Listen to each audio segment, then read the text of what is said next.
you know, I think you're looking resplendent. You have a lovely background. I always mention backgrounds. You've got a fine selection of big books on your right, which are they real or is it a fake background? And have you read them? They are real. And have you read them? My father's books. My father was a lawyer. And I can actually look. They're actually real. Nice. Yeah, that's nice. That's great. And then the morning is, oh, hello, there's a massive bumblebee just arrived in my room. Summer is here. Sorry, 1 second. My God, it's huge. Can I just, I don't think I can show you this, but it's absolutely It's off screen, but just describe it to us, Chris. How many feet wide is it? It's that big. It's that big. Oh, it's gone. Thank God.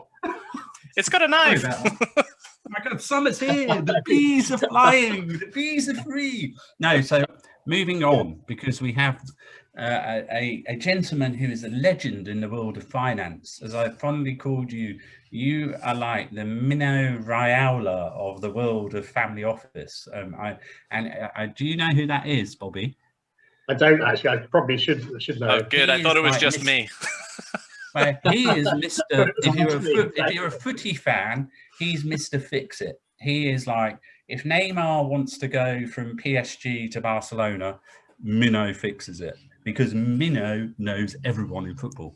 You are that man, I think, in the world of family office. And I think, you know, today I wanted to dig into, first of all, a bit about you, Bobby, for the audience, because, you know, you are an extremely good man. You're good. What my dad says, he's a good egg, and basically, you know, I think, you know, it's you never really kind of like sort of show off about how successful you've been, because it's just not really in your DNA. But I think for the audience, it would be really good to start off with, you know, just a sort of an overview, not, you know, the 180 years that you seem to have been in existence in my life.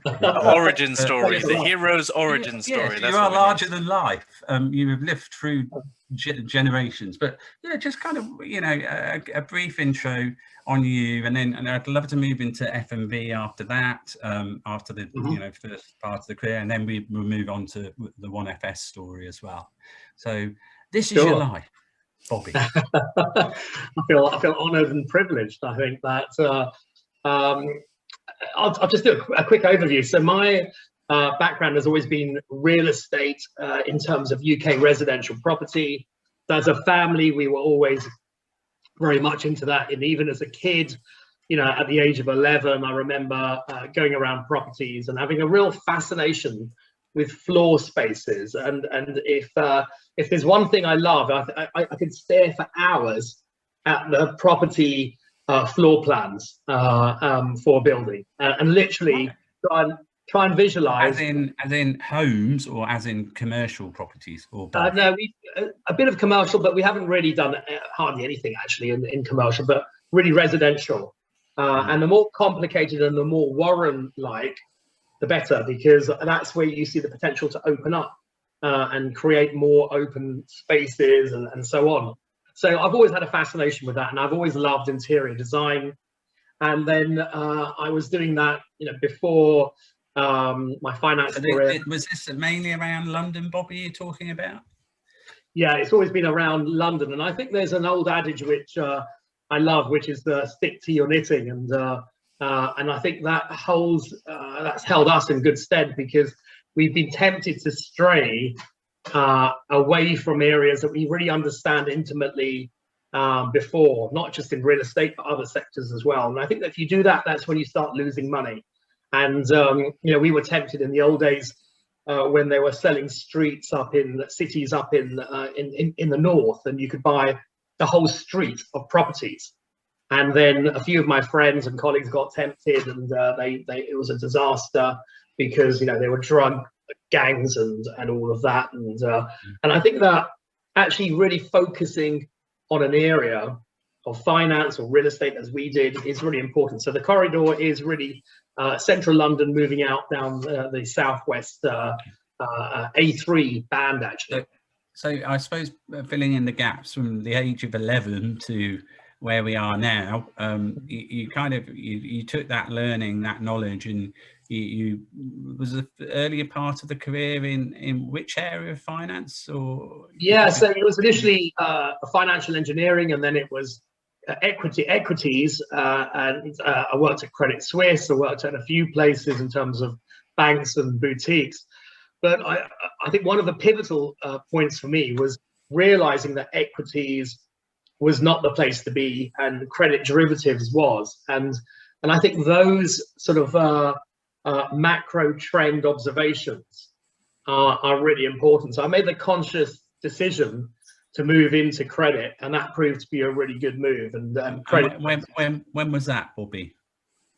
That was back in '94, so going back a few years now, and those were the really early days of credit taking off, and it being the sort of undervalued asset class, so to speak, and then look where it led to, GFC. Yeah. So, well, you know, that's kind of that happened to all of us. Well, apart from Anthony, I don't know. You probably in diapers at that time, weren't you? Well, I had a front row seat to it, as my dad was in senior management at Citibank at the time. Oh, okay. Oh, so you saw that?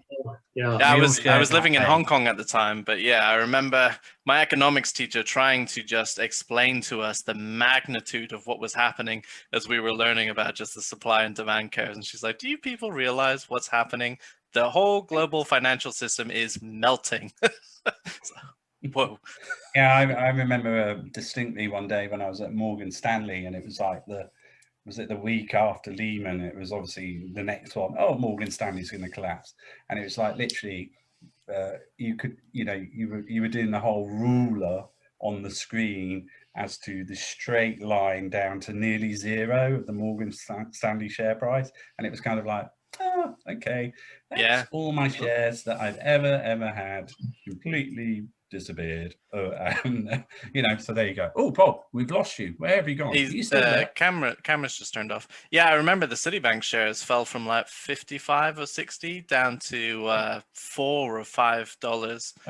Oh no, literally that day I remember we all sat in the office going like, well, what are we going to do? And then we all went home, and I remember my wife and my mother-in-law was with us, and we were just like, oh, I think, you know, and then I think around 4 a.m. in the morning, the Fed came to the rescue and said they were going to shore up Morgan Stanley and not let it go to the dogs. So there you go. Exactly. Went to work a bit happier the following day. Not that much happier, but there you go. Too big to fail.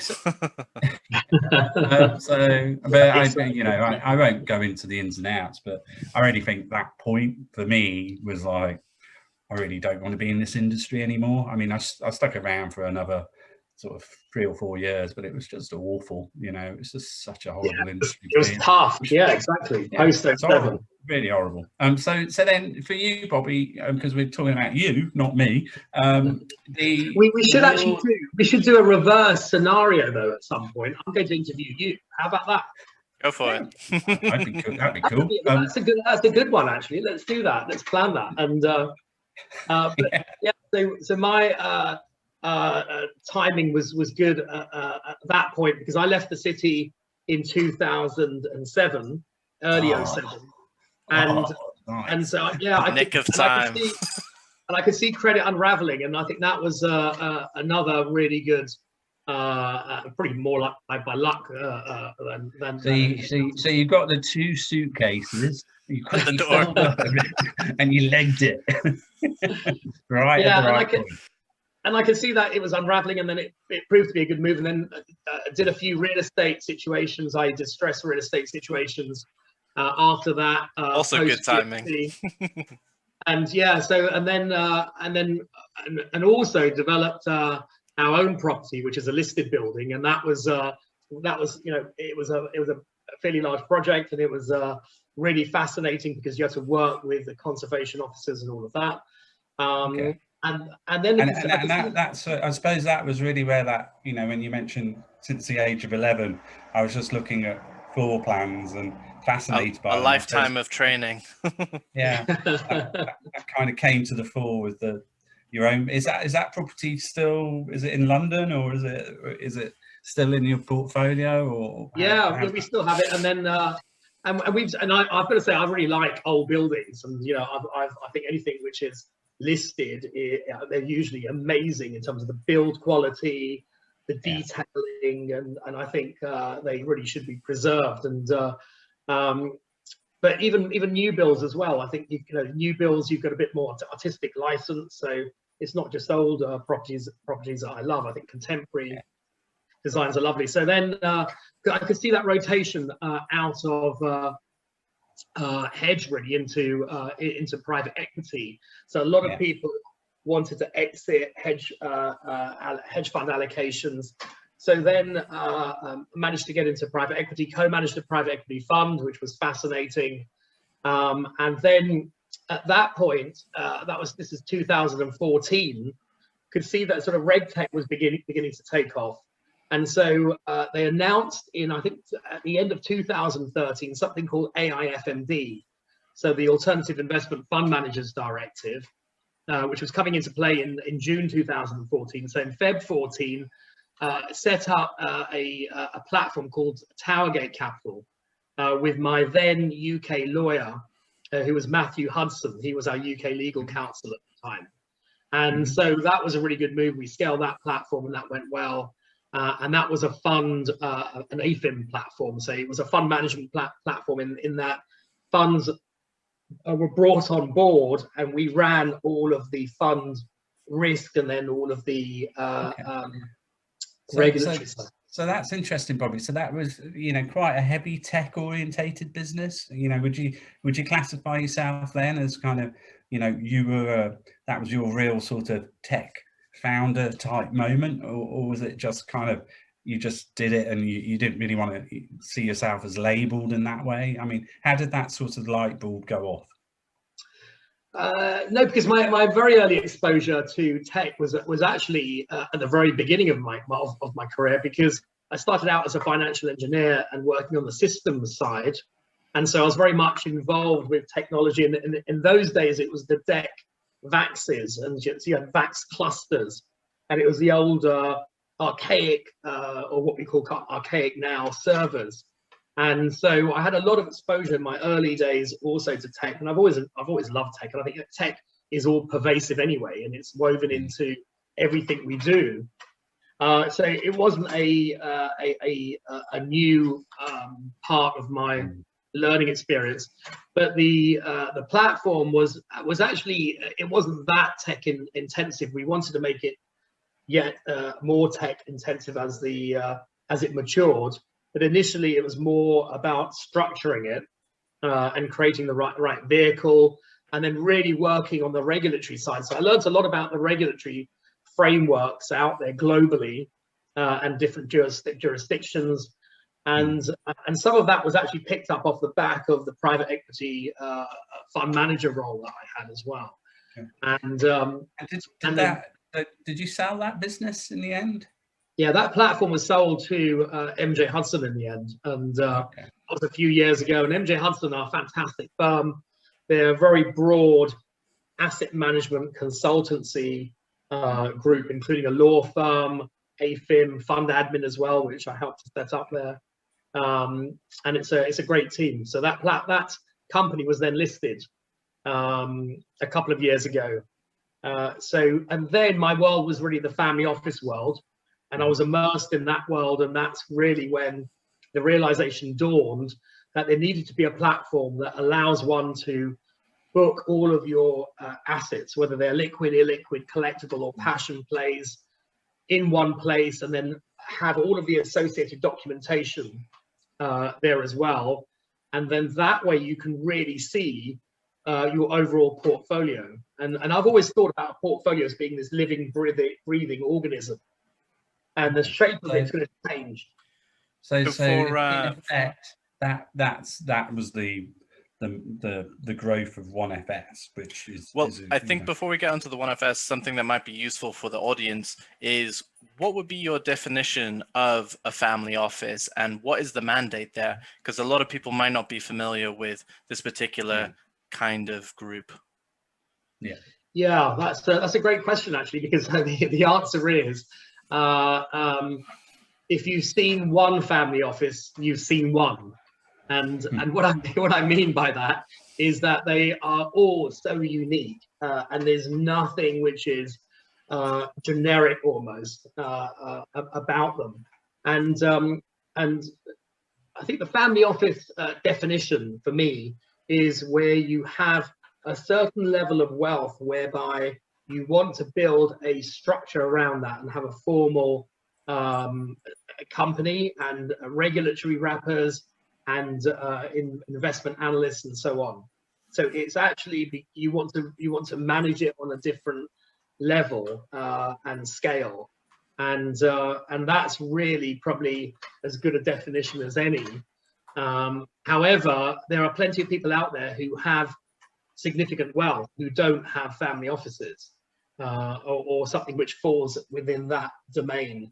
So for us, we're more interested in defining wealth levels, and even the what I call old school definitions, like high net worth individual, ultra high net worth individual. They're not really that meaningful because they vary in terms of thresholds. What do you have to have as an NAV to be in a certain bucket? Well, it's completely random, it would seem, because different banks have different thresholds and so on. So there is actually an opportunity to create the standard, and we're trying to do that ourselves and actually come up with these levels of wealth. And do you find that when family offices put in that structure, which is a far cry away from just having a personal portfolio that you might buy something here or buy something there, do you find that having that formal structure allows them to have a more specific investment thesis or a particular purpose that they kind of want to be about, especially looking at some trends like ESG perhaps and some of those? Yeah, I think absolutely. If it's run correctly and set up correctly, then absolutely that is how it should be operating, and and where it should be heading in terms of direction. I think that along the way, however, certain things can occur, and we've seen plenty of family offices which have been set up whereby the objective was to have this fully diversified portfolio, and then because a fixed income manager has been hired, really the only thing that person knows about is fixed income bonds, and so correspondingly the portfolio actually takes the wrong direction in that it starts becoming far more of a fixed income portfolio, and then suddenly you have all of the risk exposures associated with that, the concentration risk. So it's not always how it's intended to end up, and really that's what I think we're trying to do by virtue of building this platform.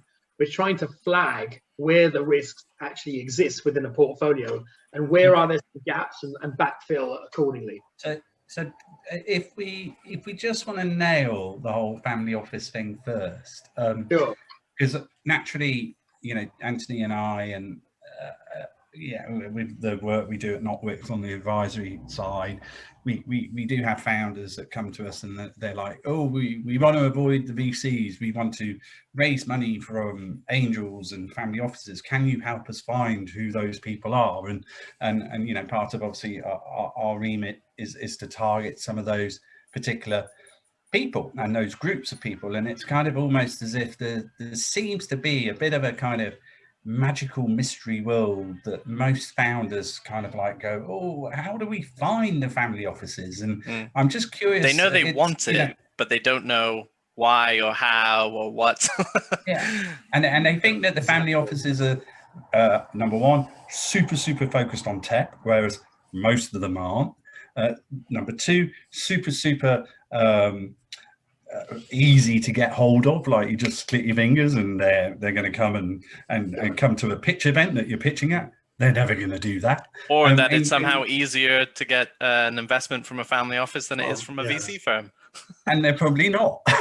So it's kind of like, so it's kind of interesting. I mean, I do know and I do realize that a lot of family offices are increasing their exposure to tech, but I'd love to just hear what your views are on that, Bobby, before we dig into 1FS. Yeah, with pleasure. So you're spot on, because I think there is a air of mystique around family offices, and the fact that it's this pot of gold, and they're going to surrender that pot of gold or part of it very, very willingly. And the reality is it's quite the opposite. And I think it comes back again to who you're talking to, because ultimately a family office is really one thing. It's a family, and it's a patriarch or matriarch, and they may have sons and daughters who are much more involved in the business now, but people are still making the decisions. And if they are structured with a formal approach, i.e. they have an investment committee, then even then the IC will have the patriarch and matriarch involved usually. And so they still have a degree of formality there. However, the ones that are smaller, or maybe just haven't decided to go down the route of setting up these structures, they can be quicker to extract money from, because it could be on a whim, whereby you have one call, they might think, oh, this is great, and if it's not too big a ticket size, they may allocate. I think that's rapidly changing, and that used to be the case a few years ago. It still happens, and I've seen where that's happened, and someone's thought, a principal has thought, this is a great idea, I'll allocate. But now I think it's changed, and people are a lot more rigorous about the process, and they the ones where again there's no formality. I think that can be yet further exacerbated, because one minute the principal might say, yes, I'm going to allocate. The next minute he's actually too busy thinking about something else. You can't get hold of him for 4 weeks or whatever, and then by which time he's forgotten about it, and then you've got to reignite it. So there's a bit of that as well, which does go on. So so hopefully that's answered your question in a wishy-washy sort of way, because I think no, it's a good answer. I mean, and then just I suppose drilling into the FMV focus, that your family focus, was it mainly on reg tech and fintech businesses that you look to point the family office towards? So if there's any direct deals out there that might be interested in hearing, or meeting FMV, which vertical would they be probably from? Yeah, sure. So our backbone has always been real estate anyway. But in addition to that, we have supplemented it with what we think is a diversified portfolio. So we have liquids, we have illiquids in the context of direct, but we also have fund allocations as well. So I think that allocating to funds is a good idea. People get too hung up, I feel, on fees. Clearly, no one wants to pay fees, but at the end of the day, if you identify high quality, uncorrelated sources of alpha, then why wouldn't you allocate even if it's through a fund structure? We don't know anything about Italian precision engineering, for example. So we would always go to a GP that really understands the space. And if you choose wisely, you'll get good returns off the back of it. But what we're looking at in terms of directs is really anything within fintech and wealth tech and reg tech, really, which comes within that. And that's really what we like particularly at the moment. And then data as well. There's definitely a data focus, as there should be with any business. And we've been looking at a couple, but really a lot of my bandwidth is now taken up with OneFS. So I think that's really my complete focus. Mm-hmm. And I suppose how tell us how OneFS is going, because I think we're switching from you're a bit of a two-horn beast here, Bobby. You're the family office on one horn, and then the other horn is OneFS. So you kind of like cross two two horns. So with OneFS, for anybody on the podcast that didn't see that, Chris is doing an impression of what looked like a 10-point stag. I don't know. Maybe a stag. We are near Richmond Park, so call it a stag. Oh, that's right. Yes, exactly. So how's that been? And actually, before you answer that, Bobby, I mean, I'm curious on the learnings that you've had through the journey in terms of the pre-OneFS journey. Meeting a lot of founders through the family office, and then you know, have there been mistakes from those founders that you've seen, or real positives that have kind of led you to think that, yes, I know there's a need for a technology here, and this is how we want to build it, and this is what I've learned from my experience as to how we're going to do this? I'm just curious where you think on that sort of. Yeah, sure. I think as human beings, we learn every day, and I think that that's such an important part of life, isn't it? And that sounds a bit sort of whimsical, but I think it's so true. And I think that if you set out every day to learn something, I think that makes it an interesting day, and that's how I think about life. So have I learned? I think, yeah, absolutely. I think I've learned so many lessons the hard way, and then I would distill that into a few pointers for your audience. And I'd say that, you know, for me, it's all about a lot of people can't see the wood for the trees, and I love that adage as well. It's so easy as a manager, CEO, or whatever, to really get too immersed into what the business is doing, and not see the actual bigger picture and see the trends which are unfolding. And that's critical, because if you can do that and watch that bigger picture and have a radar there, then you will that will help you to avoid making some pretty serious mistakes. So I think people don't do that enough. I would say that on the flip side of that, and I use the word where you're too immersed in a business, I think that on the other hand, if you are, you know, a bit more of a visionary and a bit more creative, I think you're always thinking about new ideas, and you're always thinking, I should be doing that, or I should do that. I think that's disaster, and I've done that many times, and I think that's been a real thing to avoid, and that I've learned from that, because you really can only build something up if you're focused on it. And it's particularly true when you're trading. If you're trading and you aren't completely immersed in that market, you will not make money, and it's as simple as that. So that true focus is essential as appropriate, and so you've got to be able to disentangle from that and take that sort of bird's eye view.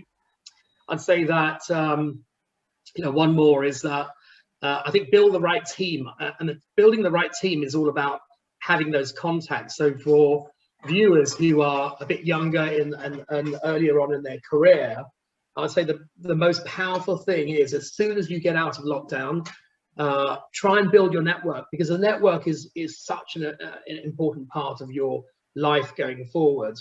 And I think for people who have built their networks up, they haven't really suffered in the business sense during lockdown, because they've been literally able to pick up the phone and then you can have a chat.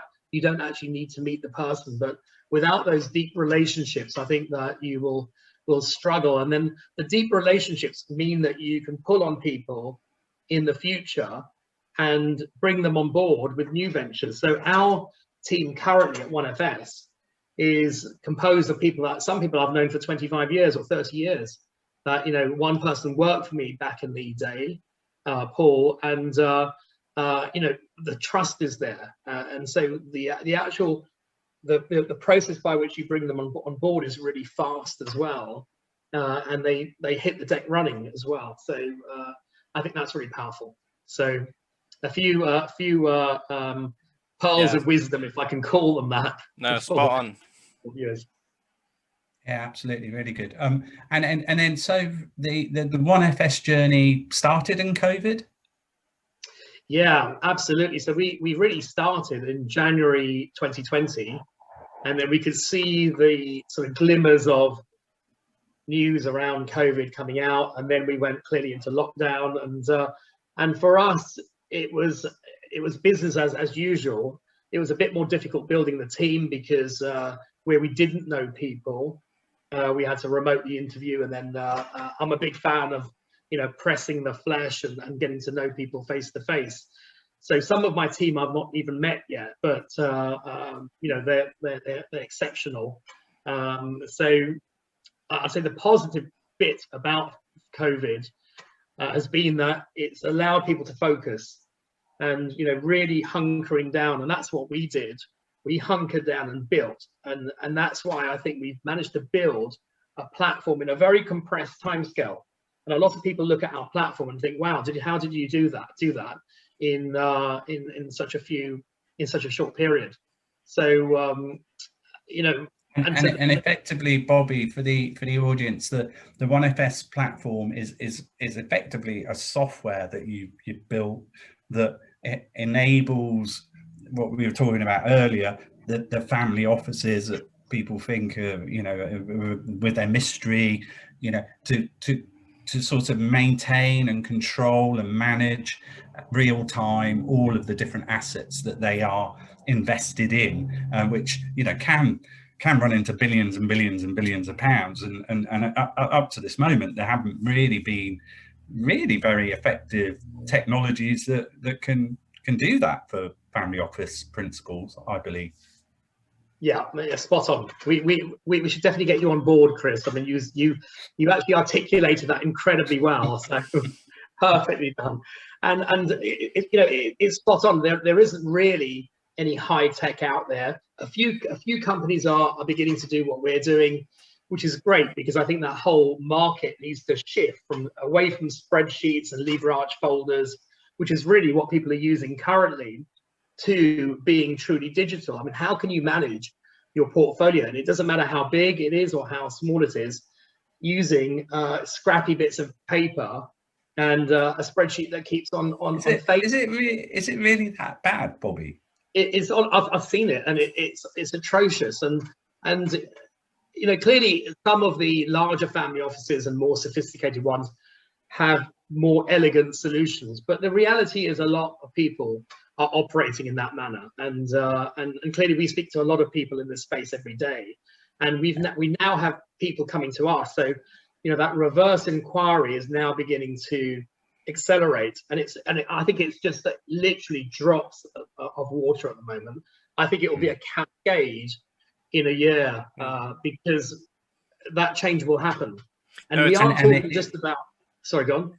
And I was going to say it's a need that's driving that. Yeah, it is a real need.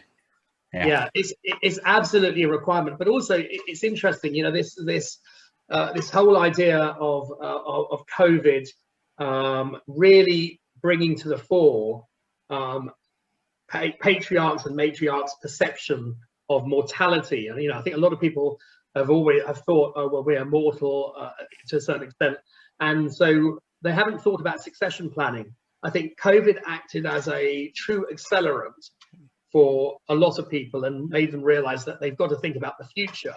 And again, we're not talking about sort of grand families here, huge wealth pools. It's actually relevant to everyone. I think that succession planning is so important.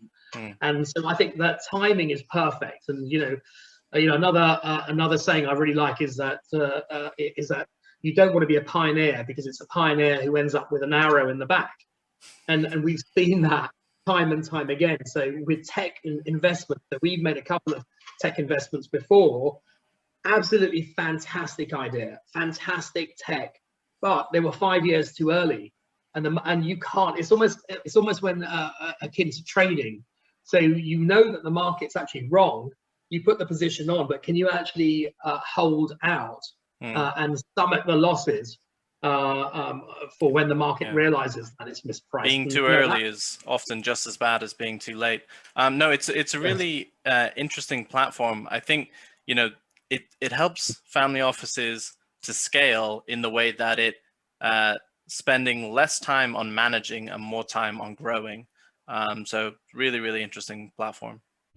Something that I wasn't completely aware of about the world of family office, but there are a huge amount of different areas or I suppose segments of what is the term family office, that clearly with your work with OneFS, you're sort of targeting the different pods. So I think for the audience, it'd be good to understand sort of what that looks like.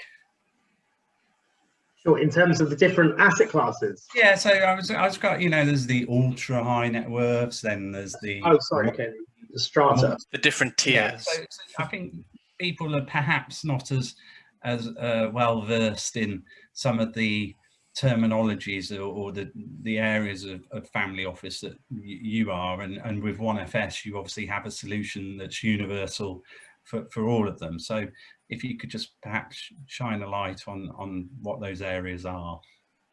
Yeah, absolutely. So, I mean, what we would probably do is starting from the highest sort of NAV points, i.e. Net asset value point. You have the family offices at the top. You then have the ultra high net worth individuals. You have the high net worth individuals. You then have the mass affluent, and then those groups are catered for by private banks and wealth managers, and so our platform is just as relevant for the wealth managers and the private banks, as well as for these groups or individuals directly. And what we've taken as a strategy is to bring on board the family offices and the high net worth and ultra high net worth individuals first, and then really apply it to the mass affluent market as well. I think that's going to be really exciting because, our view of a portfolio is that, and this is shared by everyone, it doesn't matter what your wealth level is, having a portfolio means that you have stress. You're always stressing about your portfolio. You're worried about, will it grow? Will it provide for what your goals are in the future? And so our platform is actually designed to take away that stress. I mean, we take away the admin load. We then take away the ability to worry about, who have you allocated to? Has it been the right allocation? So that's really part of that whole process of trying to make sure that we cover that full range of individuals and their entities. So for the man in the street or the woman in the street, this is a big market, yeah? This is what? How many billions is it? It's like trillions, is it? Your addressable market with? Yeah, well, the annual total addressable market is 2.5 billion a year, and that's actually not even taking into account the mass affluent, and so it depends on the thresholds that you set to those bands of wealth. And so it's absolutely huge, and this is so relevant to everyone, even your young graduate who is coming out of uni, thinking about their first job. They're high flyers. They want to really build something up. They need to start planning, and so we want to still target them. And what we're launching actually, and I have told you at a high level, but we've now sort of cemented this, is that we're launching a fantasy portfolio, fully diversified portfolio competition, and that's going to be using the platform. So we're making it available to business schools globally and to family offices, and in particular next gens, so people who will be inheriting the wealth. We're not setting any net asset value thresholds. It doesn't matter who you are. But it will be sort of more group. It's a bit like fantasy football. Exactly that, and it's exactly like fantasy sort of equity share trading. But no one's ever done it before for a fully diversified portfolio, and that's really the real world. The real world is what would you put into your portfolio going forward? What do you have currently? So I think that's going to be really exciting, and the reason we've done that is because we want to educate people as to how to manage a fully diversified portfolio, which is what you will most definitely end up with. And the degree to which you have diversification will vary, but the fact that you will have multiple investment classes and is inevitable. It's a really, really interesting project. It'll be great to see on a future episode what the results look like.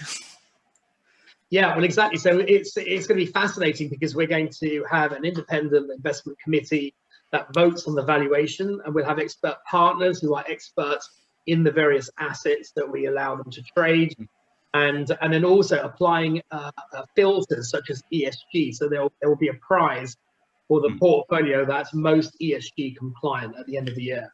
And is this also going to be part of training your models as well, and your machine learning? Will all that data go into that as well, or? Yeah, absolutely. I mean, for us, I think that's great.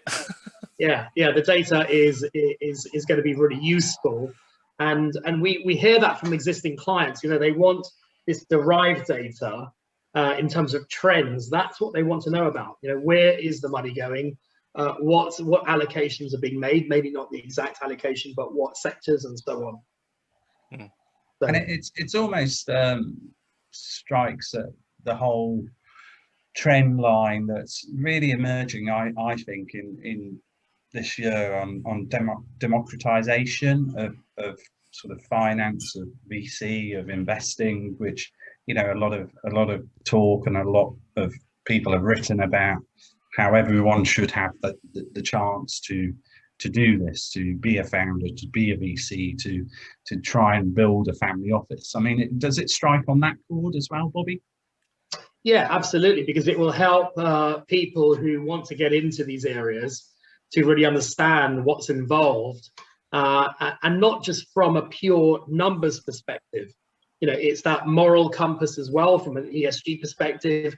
It's from the risk management side, it's from the regulatory side, from the compliance side, because all of these things have huge impacts on the portfolio. So if you're looking at returns of investment lines, if you're not considering your tax adjusted return, then that's not the complete picture, because then there's an opportunity cost. If you are being penalized with one particular investment from a tax perspective, you might be better off going changes into your IRR. Yeah. Are you going to make it totally available to the public? Anybody can play in the fantasy portfolio? Are you going to post it in Reddit for all the GameStop traders to have a swing? Yeah, probably. We're not sure about that yet. I think it might be more groups, and so I think I'm sure we'd have a lot of interest if we did do that, but it might be difficult to control. And so I think that's really the something for the future, TBD. Yeah, definitely. Yeah, well, let us know when you are ready to press that button, and we'll happily sort of push it through our channels and community, because I'm sure there'll be a lot of interest in that, Bobby. Yeah, perfect. Yeah, I'd love to. Right. And so look, changing tack a bit, but you know, touching on your finance background and learnings, I'm always curious to sort of hear, as it's topical at the moment, on people's views on SPACs, and I just wondered if you had any particular perspective on the SPAC world. Yeah, absolutely. So I think first point is that I think it's a real shame that the UK hasn't managed to capitalize on SPACs in terms of listings. I think the UK has been appalling in terms of the LSE being able to get these away, and part of that's due to that reg framework, I believe. But hopefully we can try and address that, because I think we're missing out on revenue as a country, and in particular the LSE. I'd say that you know, SPACs, this whole SPAC point almost grates in the sense of, we were talking about a SPAC and actually listing a SPAC back in 2010.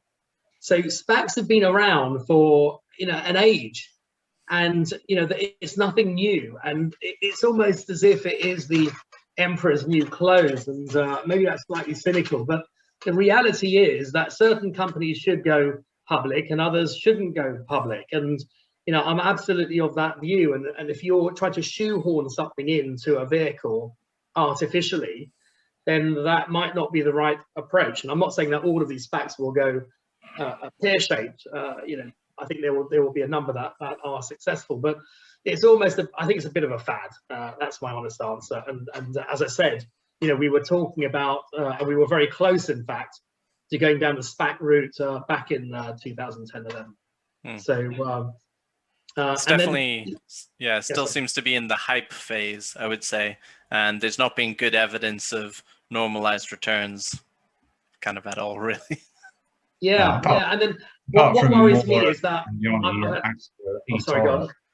Apart from my friends at eToro, who I know the ASIAs quite well, and they've very neatly had a 10.4 billion exit to the F4 SPAC. So Yoni and Moore are extremely happy. Probably a new family office there for you, Bobby, to talk to. I'm making a note. You never know. I guess it depends on which group of returns you're talking about. But yeah. Yeah, exactly. Yeah. So look, actually, sorry, Chris, just on that, you know, what always worries me is that when you have a sort of fad, and I do call it that, and you sort of almost realize it is a fad, because I've had 2 SPAC consultants call me over the past couple of weeks. So, you know, I never knew that SPAC consultants even existed. So you know, clearly something's going on. SPACsies.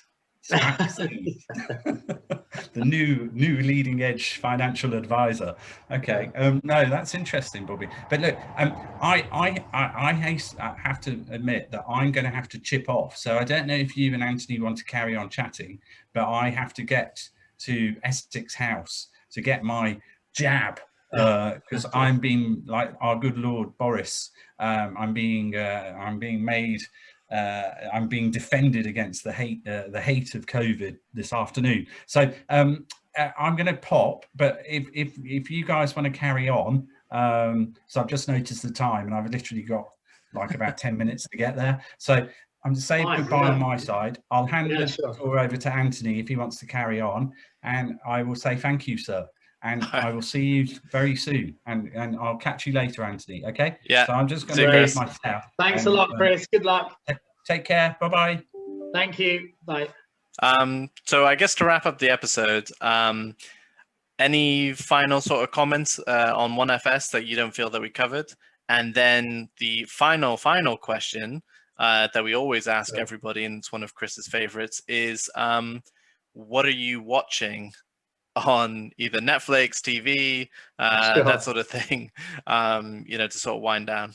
So, I mean, definitely in terms of product features, would be interested to hear what you have in the pipeline that you're comfortable to talk about, but also any of the new hyped technologies that we've been hearing about, perhaps NFTs, non-fungible tokens for the layman who's come into vogue recently, especially when you're looking at some of these alternative assets, how they can be applied to in-person, you know, antiques and this sort of thing, which are common in people's alternative assets. It'd be really interesting to hear about. Yeah, sure. Great question. Thank you. And look, from my perspective, we've got a roadmap which is as long as my arm, and it keeps on getting added to. And I think that's the wonderful thing about what we're doing. It just carries on and on, because we're talking about a topic which is so broad, i.e. diversified portfolios, and which can include anything and everything. So we want the platform to be able to provide guidance, and I use that word carefully, because we're not an investment manager, and we won't be an investment manager certainly in this guise anyway. And the reality is that everyone needs guidance on what's happening with your portfolio from the regulatory standpoint, a compliance standpoint, tax perspective. And so the platform will be alerting you as to what's happening on a broader level, but also at a more discrete level. It's going to be flagging where there are new valuation data points for assets that you have. So we are actually deploying an AI ML sentiment-based engine, which is really exciting, and I think that takes the platform to a new level. So we've got plenty of things such as that. In terms of the tokenization angle, we're certainly looking at it. I'm a big fan, as I mentioned before, of focus, and so we don't want to go down that route yet. I think it's still evolving. We do see a role for blockchain and NFTs within the collectibles part of the portfolio, and even securitization, because I think that could be something that happens with particular works of art, or a very expensive car even, or even property, even as there's been a few experiments run of using NFTs for property. And yeah, and an important distinction between advice and guidance, I think, there as well, in terms of what the platform will offer. Yeah, absolutely. So the answer is watch this space. I mean, we're very much on top of portfolio management. We absolutely love the topic, and I think it's relevant to everyone. As I said, it doesn't matter what the wealth levels are. Great. And then final question that we always ask everybody is, what are you watching in your off hours? Is there a particular show or movie that's kind of stuck with you through the pandemic that you'd recommend to our viewers and listeners? Yeah, absolutely. Can I say two? Is that okay? Not just one. Go on then. So one which I've absolutely I've gotten so into it is Drive to Survive.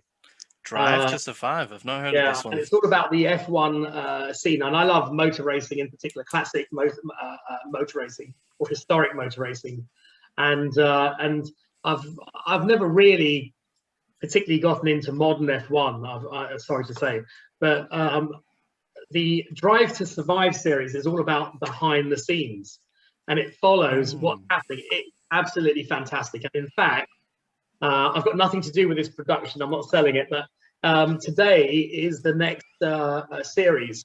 Is the day of the launch of the next series. So. Fantastic! I'm gonna have to watch that. There's some good stories around F1. One that I watched a few years ago now was Rush. I don't know if you saw that. It was the James Hunt and Niki Lauda. Yeah, exactly. And you know, that's you haven't asked me, but I'm going to volunteer this. One of my favorite books ever is, it's actually called Second Time Round by Niki Lauda. And so Niki Lauda was an old school F1 racing driver, probably the most amazing character ever, in that he had the most severe accident on the racetrack. Yes. And then he was badly burnt, and he was so strong. He had that inner will to come back and win again. And the book is all around. And I think it's a brilliant book for anyone that is either a VC or an aspiring fund manager, or anyone that wants to set up a business, because it shows how much resilience he had. And I learned a lot from that book. So I'd say that it's a definite recommendation. Definitely an inspiring story of grit and resilience for sure. And then the second one that you wanted to mention? So I thought I might have exhausted my time there, so I didn't venture it. But the other one is Homeland. And it's an old school one, but I only got into it recently, and it's I thought it was fantastic. It absolutely is brilliant and really, really cleverly put together. So really good. No, that's always a good one. My wife and I enjoy Homeland. Great. Well, thank you so much for your time, Bobby. Been a pleasure to have you on the show, and chat soon. Great. Thanks very much, Anthony. Thanks, Chris. Bye.